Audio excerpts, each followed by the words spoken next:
और guys welcome back to my channel. तो आज जो फ़ोन लेकर आया हूँ वो आप लोग के लिए ये है Xiaomi 13T Pro और Xiaomi 13T। कैमरा लेंसेज तो दोनों के सेम है बट Xiaomi 13T थोड़ा सा मिड रेंज का फ़ोन है और Xiaomi 13T Pro थोड़ा सा प्राइसियर है।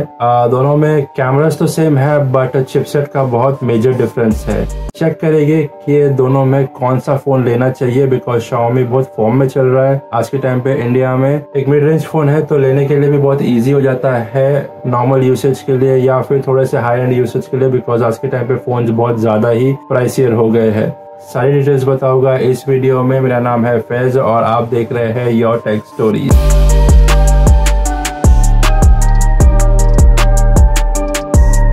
तो शुरू करते हैं वीडियो को। Xiaomi 13T और Xiaomi 13T Pro में ज़्यादा कुछ फ़र्क है नहीं। बेसिकली अगर इसका बैक पैनल को देखते हैं तो 13T में आपको मिलता है प्लास्टिक बैक पैनल और 13T Pro में आपको देखने मिलता है लेदर बैक पैनल।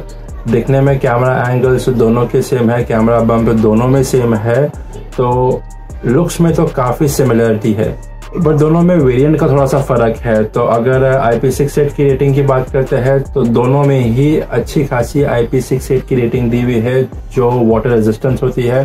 1.5 मीटर से लेके 2.5 मीटर तक अंडर वाटर आप इसको यूज़ कर सकते हो। अगर स्विमिंग पूल में जंप भी मार दिए तो कोई खास फ़र्क पड़ेगा नहीं। तो IP68 की rating is a very good rating for this phone. Display की बात करते हैं तो दोनों ही फ़ोन्स में सेम ही डिस्प्ले मिलता है, जैसे कि एमोलेड 68B कलर 144 हर्ट्ज का डिस्प्ले जिसमें डॉल्बी विजन मिल जाता है। 1200 निट्स का निट्स पिक मिल जाता है। मैक्सिमम निट्स पिक आपको मिलता है 2600 का, जो कि काफ़ी हद तक का अच्छा निट्स पिक है डेली यूसेज के लिए, आउटडोर्स और इंडोर्स के लिए भी। अगर बात करते हैं साइज़ की, उसमें भी सिमिलरिटी है। तो साइज़ भी अप्रॉक्सीमेटली 6.67 इंचेस का डिस्प्ले साइज मिल जाता है। रेजोल्यूशन जो मिल जाता है 1220x27 12 पिक्सल का रेजोल्यूशन विद 446 ppi का। अब तक का तो बहुत ही ज़्यादा सिमिलरिटी है दोनों के फ़ोन में। स्पेसिफिकेशन डिस्प्ले की बात करते हैं तो दोनों में अगेन मिलता है Corning Gorilla Glass F5 का फीचर जो कि बहुत ही स्ट्रॉन्ग होता है। तो फ़ोन को अगर गिरा भी दिया तो ज़्यादा कुछ तकलीफ आएगी नहीं। देखो स्क्रीन तो बहुत ही शार्प लग रही है, नॉर्मल फ़ोन्स के मुकाबले में बहुत ही ब्राइट लग रही है। डॉल्बी विजन HDR का डिस्प्ले दिया हुआ है तो आपको मूवीज़ और गेम्स खेलने में इतनी कुछ प्रॉब्लम आएगी नहीं बिकॉज बहुत ही अच्छी क्लिस्टर क्लियर डिस्प्ले दिया हुआ है। बेजल्स की बात करते हैं तो बेजल्स काफ़ी लाइट दिए हुए हैं दोनों फ़ोन्स में। तो अगर आप डेली यूसेज के लिए यूज़ कर रहे हो तो डिस्प्ले साइज आपको पूरा का पूरा ही मिलता है। एक हल्के से बेजल्स देखने को मिलेंगे जो कि इतना कुछ मैटर करेगा नहीं। तो एक बहुत ही अच्छी चीज़ इसमें दी हुई है कि आप जब गेम्स खेलोगे तो आपका 144 हर्ट्ज का रिफ्रेश रेट ऑटोमेटिकली एक्टिवेट हो जाएगा। अगर नॉर्मल यूसेज कर रहे हो, खाली स्क्रॉल डाउन स्क्रॉल अप कर रहे हो या फिर टॉगलिंग एप्लीकेशंस के बीच में कर रहे हो तो 120 हर्ट्ज का रिफ्रेश रेट ले लेगा। और अगर ये स्टैंड बाय मोड पे है, अगर आप फ़ोन को यूज़ नहीं कर रहे हो तो ये ऑटोमेटिकली ही 60 हर्ट्ज और 30 हर्ट्ज के रिफ्रेश रेट पे आ जाएगा, जिसमें होगा क्या कि आपकी बैटरी लाइफ बहुत ही सेव हो जाएगी ये करने से। तो ये ऑटोमेटिक ही दिया हुआ है, इसमें आपको कुछ सेटिंग्स चेंज करने की ज़रूरत नहीं है।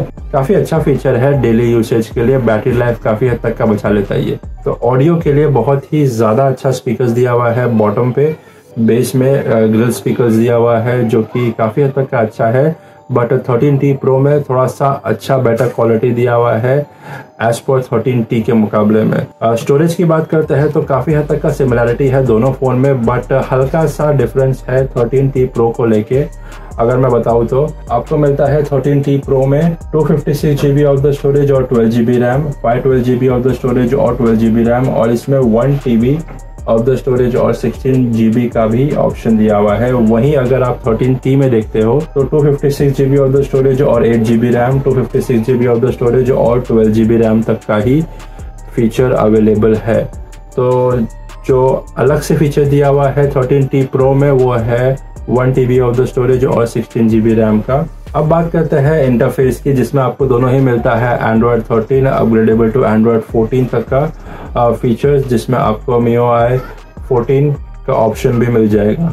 बट एक खास बात इसमें यह है कि दोनों फ़ोन में 13T और 13T Pro में सॉफ्टवेयर अपडेट्स काफ़ी अलग मिलते हैं दूसरे फ़ोन के कंपैरिजन्स में। तो होता क्या है कि इसमें आपको एडिशनल जो अपडेट्स मिलता है वो 4 साल का मेजर अपडेट्स देखने को मिलेंगे और एडिशनल 5 साल का आपको सिक्योरिटी पैचेस अपडेट्स देखने को मिलेगी। मतलब अगर आप ये फ़ोन में इन्वेस्ट करते भी है खरीदने के लिए डेली यूसेज के लिए तो 5 से 6 साल तो देखने की ज़रूरत पड़ेगी नहीं, आपको अपडेट्स लगातार मिलते रहेंगे। एक अच्छा इन्वेस्टमेंट है ये फ़ोन लेने के लिए।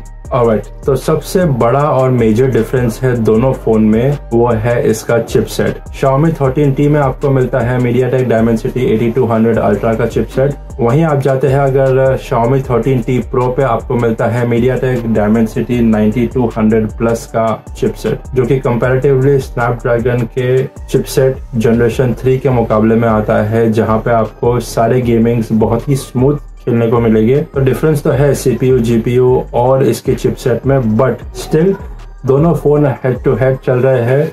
अगर गेमिंग फोन्स के लिए, हाई गेमिंग फोन्स के लिए यूज करना है तो आप 13T Pro को चूज कर सकते हैं, बट अगर 13T को भी लेते हैं तो MediaTek Dimensity जो 13T में दिया हुआ है वो भी गेमिंग के लिए ही काफ़ी हद तक का इंफीरियर है साबित होता है, जहाँ पे आप गेमिंग्स अच्छी तरीके से कर सकते हैं। तो कोई भी फ़ोन सेलेक्ट करिए, गेमिंग्स के लिए दोनों ही फ़ोन बेटर रहेंगे। थोड़े हाई एंड गेमिंग्स के लिए आपको 13T Pro पे जाना पड़ेगा, बस इतना ही डिफरेंस है। अब बात करते हैं बहुत ही मेजर कंपोनेंट की, जो कि आती है बैटरी लाइफ। बैटरी लाइफ दोनों फोन में दिया हुआ है 5000 mAh की बैटरी, जो कि पूरा दिन यूज करने के लिए बहुत ही इनफ है। मतलब आप सुबह चार्ज करके घर से निकलेंगे तो पूरा दिन आपका निकल जाएगा, आपके ब्राउजिंग को, सर्फिंग को, गेमिंग को, इवन सॉन्ग सुनने को, यूट्यूब को, सब कुछ के लिए पूरा दिन निकल जाएगा 5000 mAh के लिए। बीच में चार्जिंग करने की जरूरत नहीं पड़नी चाहिए। बट जस्ट बिकॉज के 5000 mAh दोनों फोन में दिया हुआ है, अगर इसके स्टैटिस्टिक्स को देखते हैं तो कॉलिंग में 5000 mAh की बैटरी 13T Pro में 11.5 आवर्स की दी हुई है, वहीं 13T में देखने को मिलेगी 12.23 आवर्स। ये डिफरेंस क्यों है? Is just because of the chipset 13T Pro में कुछ ज़्यादा हैवी दिया हुआ है, तो बैटरी कंजम्पशन थोड़ी सी ज़्यादा रहेगी इन टर्म्स ऑफ 13T में।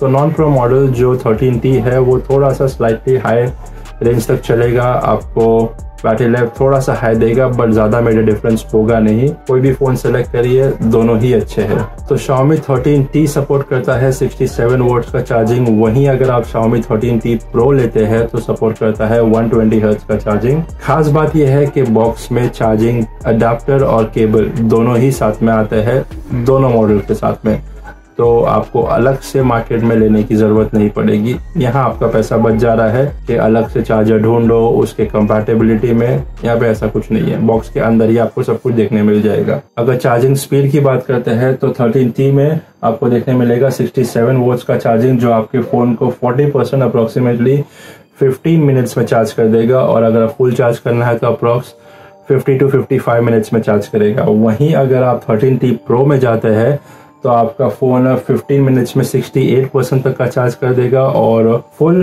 100% आपको 25 to 30 मिनट्स में आपका फ़ोन पूरा का पूरा चार्ज करके आपको दे देगा, जो कि काफ़ी रीजनेबल टाइम है। 30 मिनट्स के लिए तो आप अपने फ़ोन से दूर रह ही सकते हैं। ठीक है, अब बात करते हैं बहुत ही इंपॉर्टेंट कंपोनेंट की, जो कि होता है कैमरा, जिसके लिए खास करके फ़ोन खरीदा जाता है, बिकॉज कैमरा आज के टाइम पर बहुत ही इम्पॉर्टेंट कंपोनेंट हो गया है कोई भी फ़ोन में।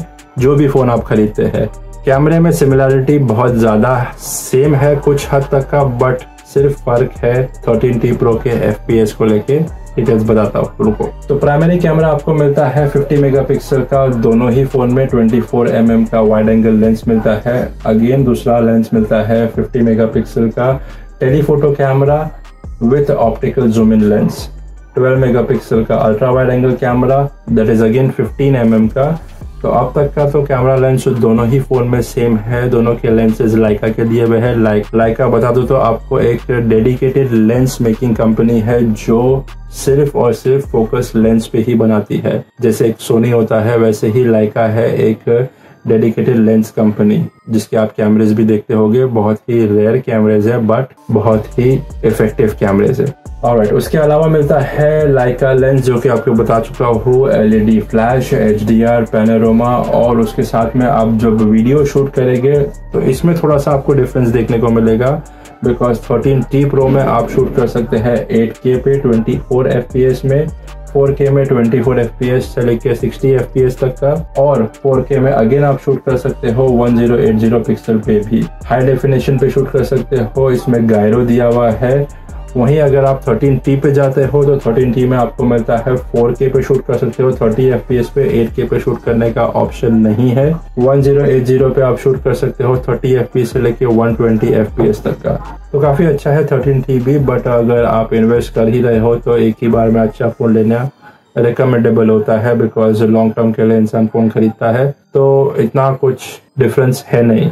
वहीं अगर सेल्फी कैमरे की बात करते हैं तो आपको मिलता है 20 megapixel of the wide angle lens दोनों ही फोन में, जिसमें आप शूट कर सकते हो 1080 पिक्सल पे 30 FPS में दोनों ही फोन में। तो फ्रंट कैमरा दोनों की फोन में सेम आते हैं। देखो कैमरा लेंसेज में ज्यादा कुछ मेजर डिफरेंस तो है नहीं, बट अगर आप थोड़े से माइनर डिफरेंस को भी पॉइंट आउट करते हो तो आपको वीडियो शूट करने में थोड़ा सा डिफरेंस नजर आएगा। व्हाइल कैप्चरिंग द वीडियोस आपको क्लैरिटी कुछ ज्यादा ही अच्छी नजर आएगी, नाइट मोड में क्लैरिटी कुछ ज्यादा ही अच्छी नजर आएगी 13T Pro में। वहीं आप 13T की बात करते हो तो डे लाइट में आपको फोटो ज्यादा अच्छी नजर आएगी। ये उसके लिए है जो डेडिकेटेडली कैमरा यूज करता है। अगर नॉर्मल यूसेज के लिए, डेली यूसेज के लिए कैमरा यूज करना है तो दोनों ही फोन काफी अच्छे हैं, बट आपको पर्टिकुलरली कोई अच्छा कैमरा चाहिए तो आई वुड सजेस्ट कि आप 13T Pro की तरफ जाए, बिकॉज ज्यादा प्राइस में डिफरेंस है नहीं। तो अगर प्राइस रेंज की बात करते हैं तो इस फोन को लेके 13T जो लॉन्च होता है वो अप्रोक्स बिटवीन 60,000 से लेके 67,000 के बीच में होगा। ये यूरोपियन प्राइस है जो कि ओपन मार्केट में लॉन्च होता है। और 13T Pro की बात करते हैं तो अप्रोक्स 70,000 से लेके 80,000 के बीच में होगा। अब बात करते हैं कि ये फोन इंडिया में लॉन्च होगा कि नहीं।